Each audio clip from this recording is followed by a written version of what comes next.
Let's talk about your car. How long have you had Ecto-1NJ? So I bought it as a hearse back in 2014. Okay. And then it was, I found it on eBay. Private collector. It had been garage kept since the early 70s. Only Oh, wow. 26,000. Yeah, only 26,000 original miles on it. He had the owner was sick, and one of his employees was helping him liquidate, for his family estate planning. He didn't know what he had. Like when I told him what it was going to be, he's like, "Oh, it's gonna Ghostbuster. Oh, okay, that sounds fun." Like no clue. And it's funny because after I met Greg, we would joke, we would tell stories about all the Millers that have come up on eBay or been up for Yeah. sale, because we would have been bidding against each other at one point or another when the Volo car went. So yeah, he remembers the car. So I talked to my, at the time, girlfriend, who's now my wife. I'm like, should I do this? I just sold a property, had some money. She's like, just do it. So I flew out. I bought it now. I flew out there, brought it back, and she embarked on about a 2.5 year project for the first build, the original build. Yeah. A local company, Stone Dog Studios, put the roof rack and everything in parts, and it took me 2 years to get the parts that I was finding. Like I'm calling junkyards in the Midwest for light bars, and it was a process for sure. So it actually made its debut August 5th, 2017 at my wedding. You want to talk about things that didn't start? It was in my driveway for pictures. I go back there and she wasn't starting. I'm like, oh, my wife's not going to be happy. So there's a picture of me from my wedding with my tuxedo jacket off and the hood up, and I'm spraying I'm starting fluid into the car just to get it up my driveway for pictures. Luckily, it all worked out. We got our shots, but so yeah, that's kind of the origin story for my car. And then I did some stuff here and there. I'm not a big social media guy, but I had started the Instagram for it, and then we just kept going until what we had talked about earlier, and we had a bit of a flood issue. Yeah, we talked about this a little bit off air, that I have remembered your car since was it Hurricane Irene, right? That the hurricane? Irene. I kind of blacked it out at this point. It's September of 21. Yeah. You're like, it was started with an I, and it wasn't very good. It's basically all we need to remember from the story. I believe it was Ida. I think that's the hurricane that got me. So gotcha. Definitely, if I have any future daughters, I will not be naming them Ida. Or Irene, just be safe. Let's throw that one in there for you. So yeah, I remember this story that you that was how I remember first coming across your car was a story about an Ecto that was just about to go do its first events ever. And then all of a sudden, along comes a hurricane in Jersey and floods the garage. And from the thing I remember most iconically about this was that I had just around this time learned about water lines on cars for some reason. And I had looked at your photo and I was like, oh my God, the water line's over the top of the hood. Oh yeah.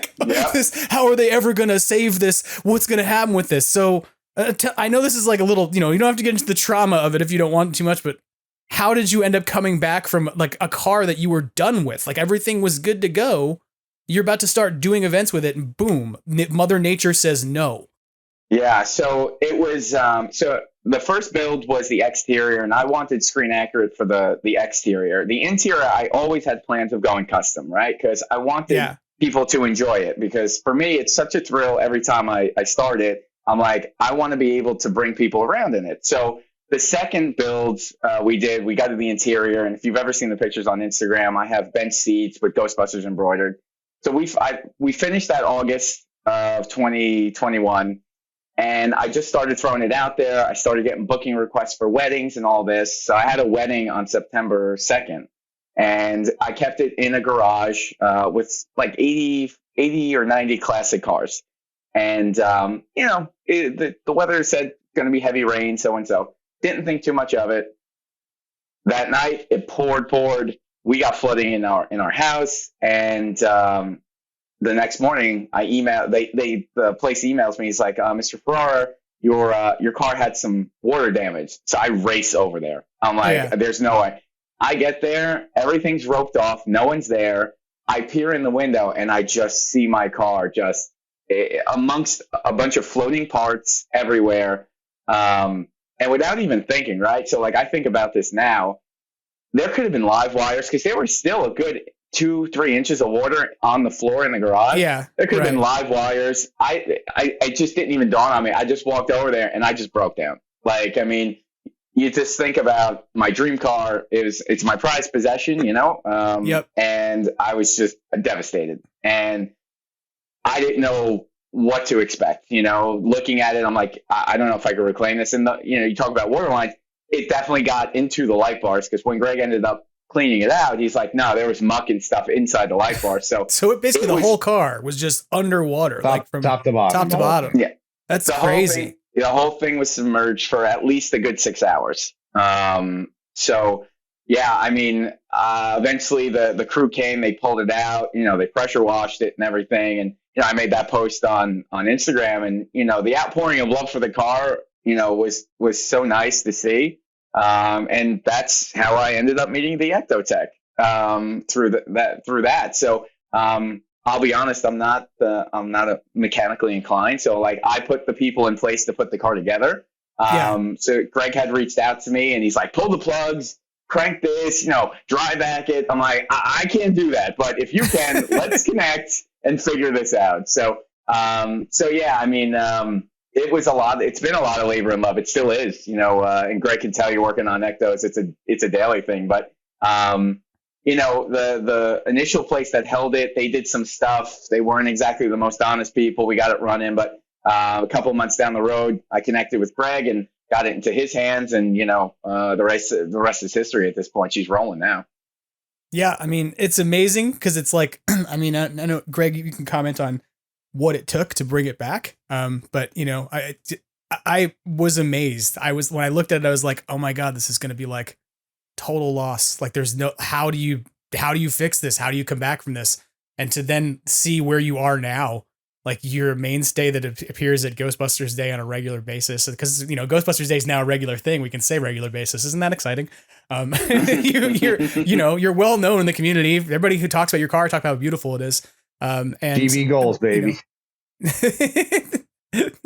So I mean, what did it take? What did you end up having to rebuild? I'll just kind of give you the rundown on where I started off with this car. So like Nikki was saying, so very typically I always try to throw my hat in the ring as these things come up for sale, eBay. I was involved with Ecto-1NJ, but so when Nick's car came up, I saw it, I said, man, this thing's beautiful. Garage capped, it was all gray, but it was the Landau hearse, so it had the corner windows, but it didn't have the straight part of the glass. It had the what they call the Landau panel. Yeah. So a childhood friend of mine was working at a body shop, and he calls me over and he goes, hey, I got this 59 Cadillac. Guys looking to do a Ghostbusters car. Need your opinion on a few things. So this is 2015, 2016. So I go over to the shop, never met Nick, only to find out years later that Nick and I actually had quite a few mutual friends and kind of did know each other. So, right on. So after the flood happened, I think we were all to tears over that. I was a service manager of a GM dealership. I'm a 20-year certified master General Motors mechanic, Cadillac, Chevy, Buick, GMC, all that. Yeah. And I reached out to Nikki and I said, hey, listen, man, if you want to just bring it over to the shop. And, there was, obviously the task of getting the thing kind of to a point where it could even be brought to the shop, out of the muck that it was in and kind of, and then towed over to my place. And it essentially wasn't running or driving anymore by that point. We had went to the Afterlife premiere in November, and I remember speaking to Nick while he was on his way home, and he's like, it's not making it. So by about Christmas of 21, had it back on the road, redid the steering, redid the brakes, got the lights just working again.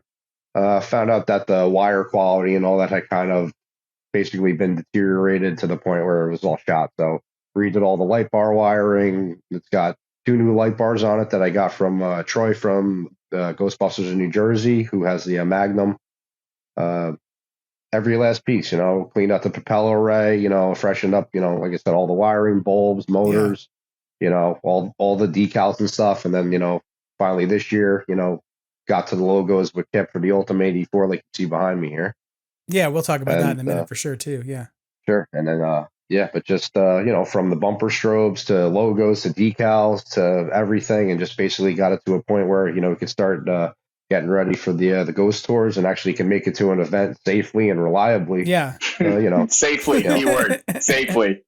So yeah, a few little engine upgrades just to make it a little more reliable, and electric fuel pump, and a little newer style ignition for it until we can get to a point where it's going to get an engine swap and maybe run toe to toe with that Afterlife and Firehouse car. So. Oh, so then you will go race? Oh, absolutely. Sure. Yeah, we may even win. Yeah. Yeah. And I guess the one thing I forgot about that day too is you had mentioned it. I just started taking bookings. That was the first event I was supposed to do with the new interior. Yeah. So I also had to call a bride the morning of her wedding and tell her that her ride wasn't coming. That's one of the things I remember about your story, because I was like, this guy is like literally got to call somebody and be like, I'm so sorry, I can't make your wedding, and also my dream is shattered. Yeah, so like I as broken up I was about my car, I'm like, all right, I'll figure this out. Like, I can't even imagine having to make that phone call, but I'll say this. She was so nice about it. She's like, she actually Venmo'd me, I think $50. She's like, have a beer, you've had a rough day. So yeah, she was and they had lost 3 or 4 cars in the hurricane themselves in the parking lot in their bridal party, because it was just really an unexpected storm. So right. To boot, I feel awful about my car. And on top of that, I'm like, basically, I don't want to say ruining their day, but I'm taking a key piece that she was so excited. So sure, it was not, September 2nd was not a banner day for me. I'm definitely not a fan of that anniversary, but again, through tough things, come good things. So we're rolling now. So how many years ago was that? That was September 21. So we're coming up on the 2-year anniversary this coming Labor Day. Yeah. So like, it's funny, the podcast will come out. Maybe we're tempting fate, because the podcast is going to come out like the same week. Everyone find wood right now and begin knocking as hard as you can.